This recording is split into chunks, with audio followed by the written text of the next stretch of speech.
Hey, happy new financial year. The new financial year, this first major holiday of the year. Well, albeit an early Easter as well this year. Yes, oh yeah, it is, isn't it? Oh my gosh. And time just flies by so quickly. Next thing you know, we'll be ending off the calendar year. But here we are anyway. How are you doing? How have you been? I I'm very, very well, thank you. Been busy in our extended winter break, but back for spring and ready for summer. How are you doing? Exactly the same, exactly the same. Yeah, I've been really busy in our extended break and yeah, looking forward to this new season. Excited to know what's been on your mind. Well, as always, lots of things ticking around, and I mean, been a very eventful news calendar this year so far. Yeah, Um, indeed. but avoiding the hot topics of the headlines, I was one of the things I've been thinking about recently on quite a lot is sort of the rise of the side hustle and how Mm, people or how great things can be born whilst people are doing the the Monday to Friday 9 to 5.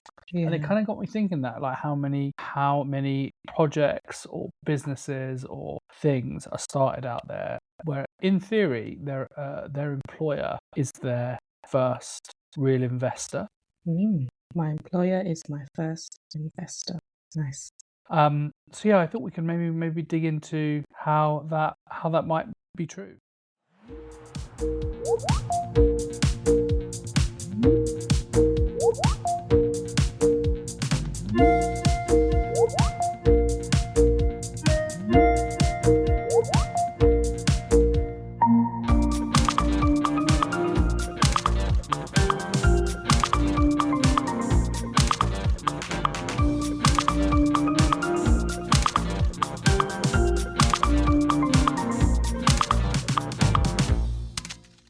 Well, it's interesting, isn't it? Because we've been in the same company in the past, and then we've also separately worked for other startups where the founders were initially working elsewhere, and then the idea kind of started to earn some money. Then they moved over and started to hire people. So I think you've experienced being in the first 20 employees. I've experienced that as well. So we definitely know Mm, that early stage and being able to speak to founders and understanding a little bit of their story. There's that leap that you take, right? But I've never actually personally known someone who is active in their full time role and has then leaped over. Most of the people that I know were either always entrepreneurs or just had some type of funding in some way. But I did see an article in the Telegraph, and it was about a UX designer at Google, and her name is, she have a name, yeah, Judith Collo, and she was talking about the fact that she does ceramics on the side. So she's still doing her standard full-time job, and she goes to the studio to do her ceramics at like 2 a.m., then gets to work. And I must say that is a lot of commitment. And I think a lot of the people who are doing this, it clearly must be something that they're really passionate about. Otherwise, in your free time, you're just going to try and rest, on you? Or you find something else to do that is exciting. So if you're using what you earn from your salary to mm. then fund a side project, then you must know that it's definitely something that the person is really passionate about. And it makes me think about Maslow's hierarchy of need and where exactly would this sit, right? Because if you think of the full-time job as you're meeting your physiological needs, so you're Mm. being able to get food and water and shelter and clothing, right? And then perhaps safety and security as well. So that's your health, employment, property, family, social stability, maybe not so much family, but the social stability side of things, your employment can do that. But it made me wonder, are these passion projects or side hustles about meeting that love and belonging? Could it be, if it's Yeah, something that you're doing because you love, or you feel some type of um, social or emotional connection to what you're doing, getting that feeling of connection and also perhaps intimacy, depending on what it is that you're doing. I don't know. Also, could be self actualization. I don't know. But it did make me think about yeah, I Maslow's think hierarchy of need. I think that kind of that it sits right. It's esteem and accu- actualization. Self-actualization. In that you're you're kind of showing people what you can do, your talents, in a way to feel confident and respected. But then also you're being creative and you're doing meaningful work that you feel is meaningful. Whereas, yeah, your 9 to 5 in this particular case, you know, taking home a salary from Google for being, I think it was a UX designer, like that's Yeah. going to make you feel pretty safe, secure, and comfortable. And then you're kind of enabling yourself to do these like meaningful, creative things, which arguably is kind of like what it's all about, right? It's not necessarily just earning money to just pay or put money in other people's pockets, but actually like doing something that you enjoy. Mm, And if you can turn that into a business, like I think if you're able to do the thing that you're passionate about or you love and make money from it, you're probably, one of the very few, really, really fortunate and lucky people, but also some of the, or what very few people who are actually fulfilled by what they do. And I think, most people would crave or do crave that sort of yes element of freedom to do what you want to do. Unfortunately, if you look at I guess the amounts of money that you need to be comfortable and do creative passion projects like ceramics, for example, the two are probably very different in the scale of income. But then, do you feel more fulfilled by earning less but doing something that you love? I yeah, think or it's something that has some element of social connection, right? Because yeah. there are people who work in the third sector who aren't necessarily in there because of great salaries, but it's because they're tied to the cause in some way, shape, or form, whether it's something they've experienced firsthand or secondhand. I think that's definitely a possibility. And I do wonder as well, when I read things like stories like this, or even the cases we know now today of the companies that have proven success, right? We were talking about before, what Gymshark, Innocent Drinks, Brew Dog, I think is another one, started as side hustles and then they made the leap and were employed by their own company full time. Is that process of taking that leap? Because I think Mm. there are a lot of people who are in that in between, and some people might think that it may not happen for them. And so, what was that moment that it clicked in their head and they said, okay, I'm ready to now quit my day job and now do this thing that I'm passionate about full time? I always wonder about that transitional period and what the founders were going through at that time. I think it becomes a need in itself, right? There's only, I suppose you've got to balance the books in some regard of either you've got to take money from your sort of 9 to 5 or your employed job, or you've got to, um, and then put everything into, go like gun ho, with your new venture, or you kind of keep chipping away at it whilst being employed and kind of hope that it Mm, becomes something eventually.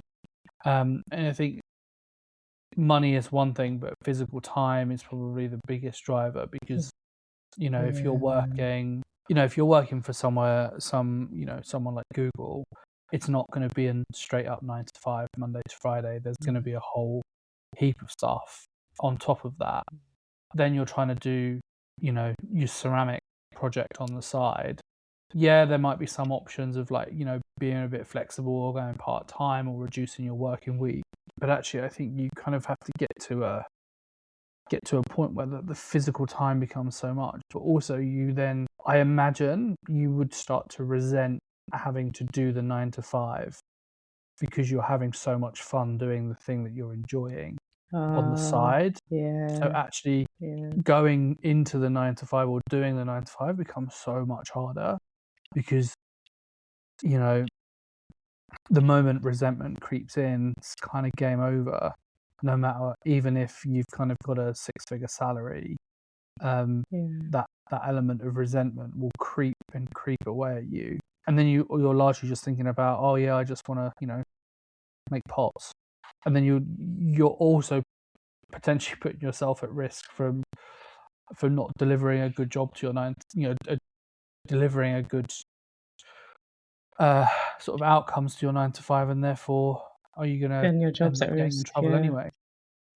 yeah, yeah. I mean, it links into the some of the potential drawbacks or things that people should consider, right? Is that potentially blurred line if it gets to the point of being really successful and your side hustle is in the same industry or area that your employer is in, because that's where you might have some trouble with IP and what does your employment contract say.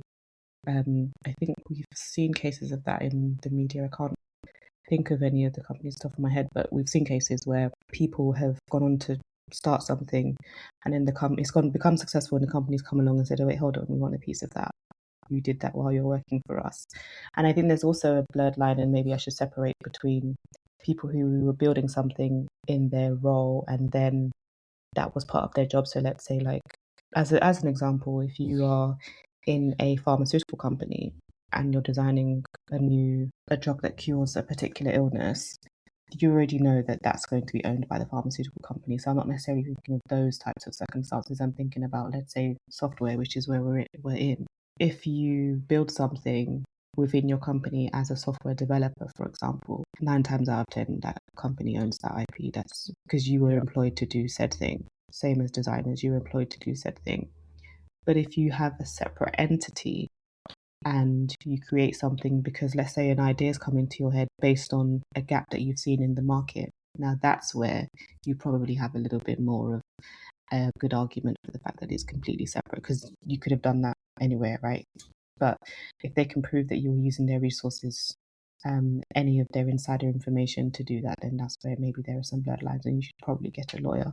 But I do think that, to your point about employment risk, if it starts to, and I wonder, to my point earlier about when do founders take that leap, I wonder if there was a point when they started to realize, okay, I'm starting to feel that resentment towards my day job, but also I'm starting to not have capacity to do my day job.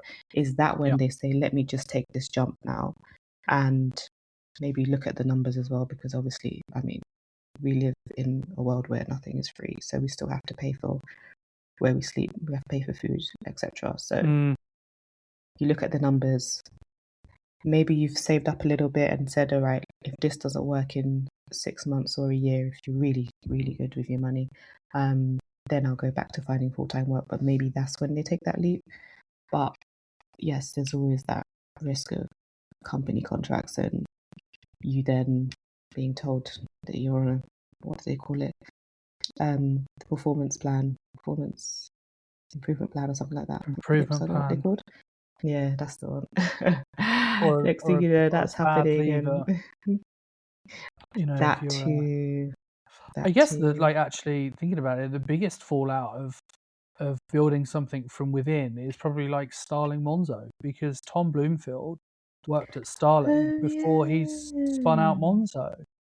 Like, and I guess, Oh like, yeah. there are books on that, and there's a whole public Podcasts review, and whole rundown between Tom and Anne. But like, I think like that's probably the most prolific one, and arguably they are both successful ventures in their own right for different things. But yeah, I suppose that's probably like from the top of my head, the biggest, or the most notorious in the UK of the fallout. And that was like, I think a difference of opinion within Starling at the time, and then Tom took that with others and created Monzo, which, arguably they've kind of both, I think, sort of gone down different routes in terms of the financial institutions that they have built. But in the boom of the sort of 2015, 16 era, it was a hot topic. yeah.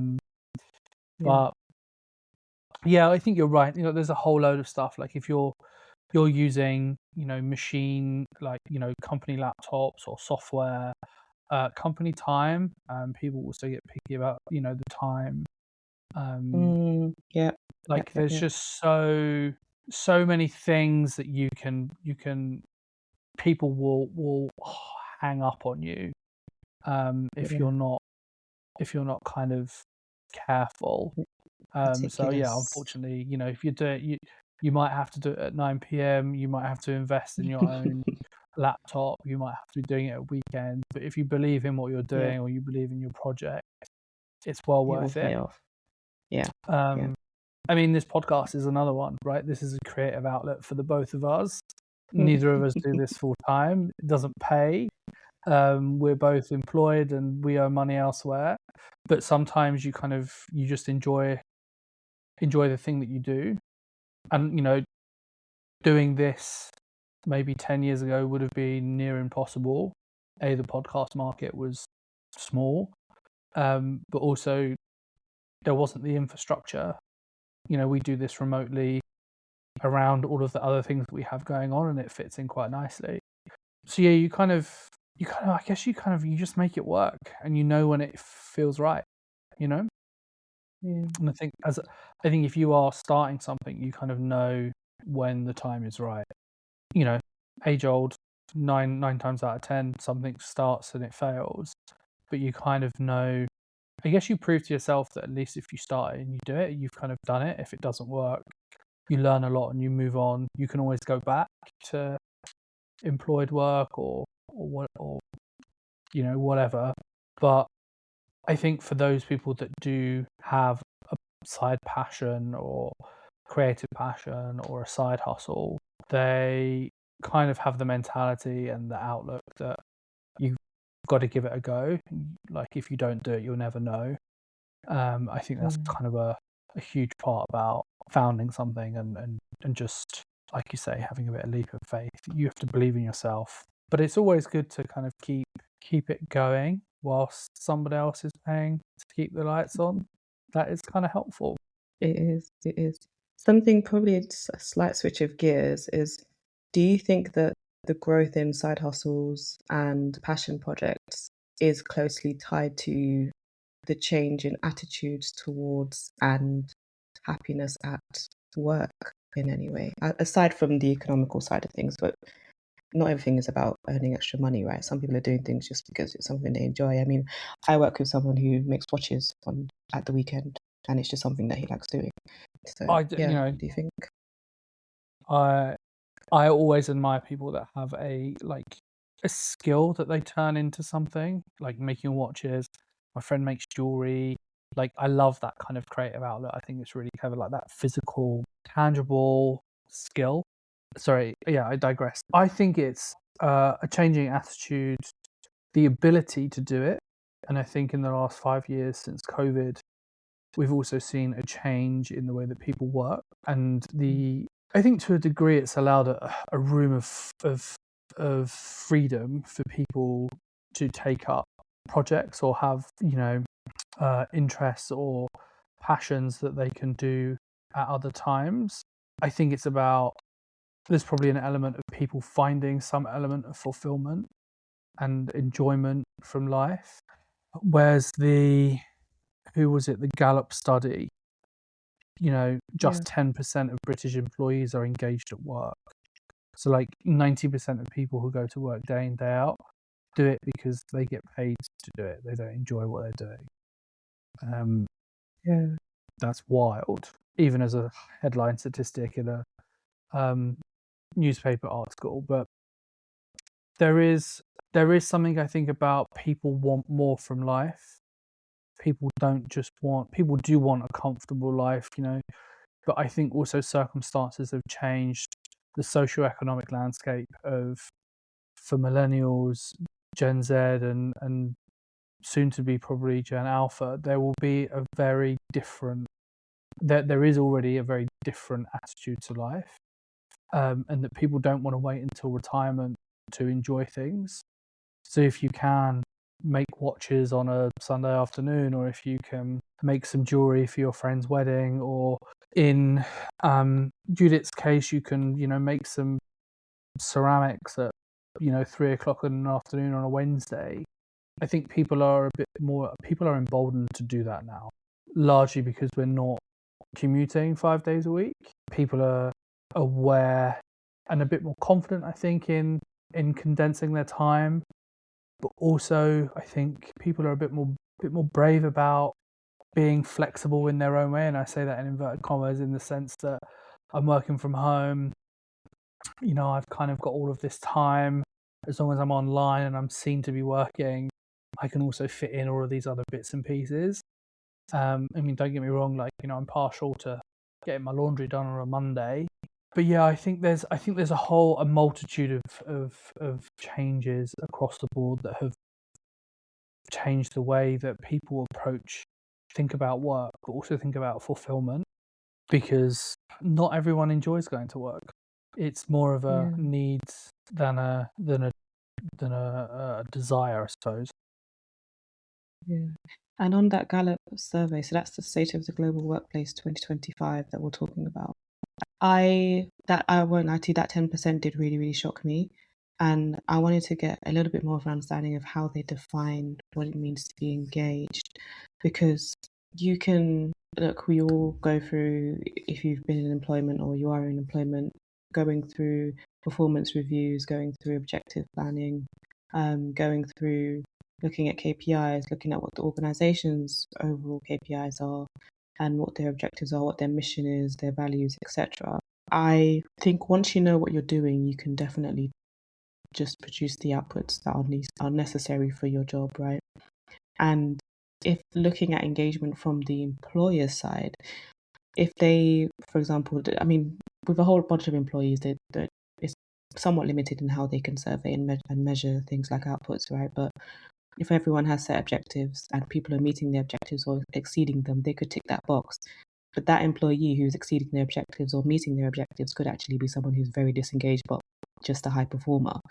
And one of the things that stood out to me in that survey was uh, Gallup had linked high engagement with things like higher profitability, lower turnover, fewer absences. You can be a very profitable company, not have many absences, and again, have those outputs, but people aren't actually engaged. And I wonder if there's also a difference between how perceived engagement is versus someone's dedication and passion to the work that they're doing. I remember reading an article towards the end of last year. I can't remember the title, but it was discussing some of the workplace trends of the year.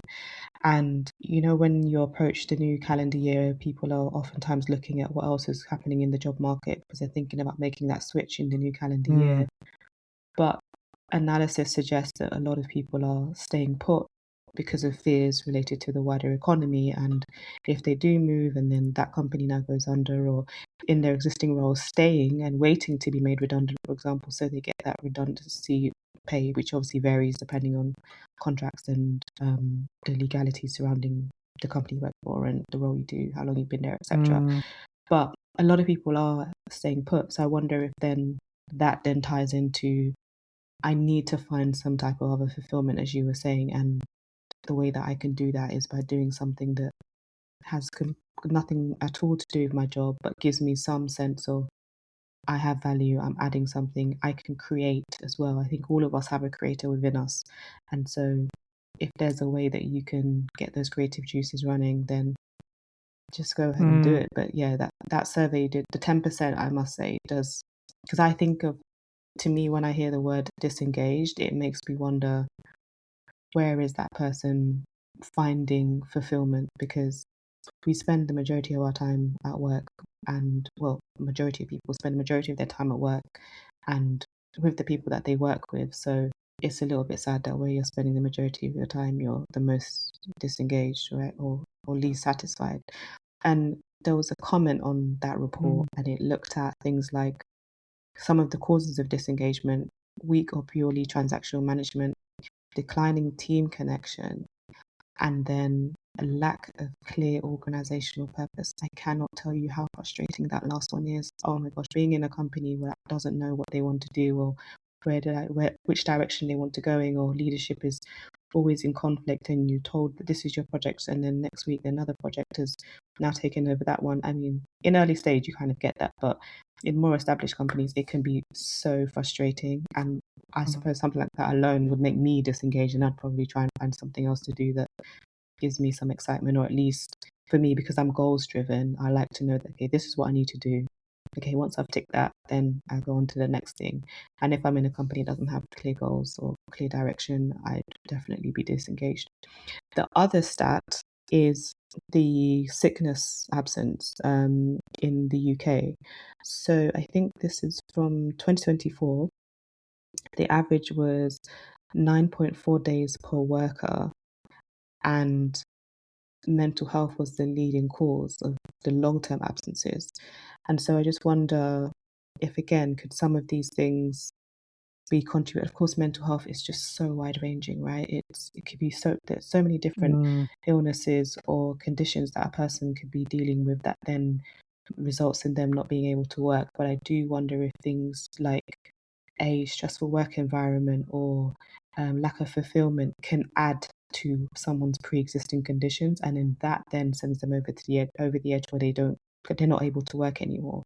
And could it be in some sense a way of people protecting themselves by providing themselves with an outlet that is something creative, that is something that they're passionate about, just to kind of keep them going mentally? Because I mean, look, we don't necessarily go into all of the deep things that are going on in the world and in this setting, because I think both of us just kind of get bombarded and overwhelmed mm. by all the things that are going on. But like, yeah, if you look at the news, if you're talking to people daily, if you've got connections with people worldwide, you're always going to be hearing about things that are not so pleasant. And I think sometimes these side hustles or these side passions can just be an escapism. And sometimes we just need that escapism. So if it's painting, it's painting. If it's building stuff, it's building stuff. I really love watching videos of people who do home improvements, and I just look at them and I think, oh my God, I should really do that. But yeah, home improvement is one that I really, really like. I don't always do it, but yeah, building stuff at home, and yeah, anything else that, like you said, uses your hands, using your mind, being creative. I just think sometimes it is a knock-on effect of perhaps not being as happy at work, is trying to drive your other needs, or address those other needs by way of side hustles or passion projects. Yeah, I suppose like people have always had them, right? Guess your sort of suburban household, someone would have had, a little maybe workshop in the garage or in the back bedroom or Mm. whatever. I think we have been enabled to do more with our time, and I think people have also, I think COVID was a bit of a hard reset. It gave people perspective. People pre 2020, you would go to work and you would do this and do that, and it was a system that worked in that period. But we were then dealt this hand where we had to do what we were doing but differently, and a lot of people managed to make that work. There are obviously swathes of industry and sectors out there that you can't work from home or work remotely because they require in person. But I think, Mhm. yeah, I think people have been given a greater sense of freedom to do the things that they enjoy. And, arguably, this sort of measure of, working 8 hours a day or 7.5 hours a day on things in terms, in measuring your output, most people could probably do that stuff in half the time.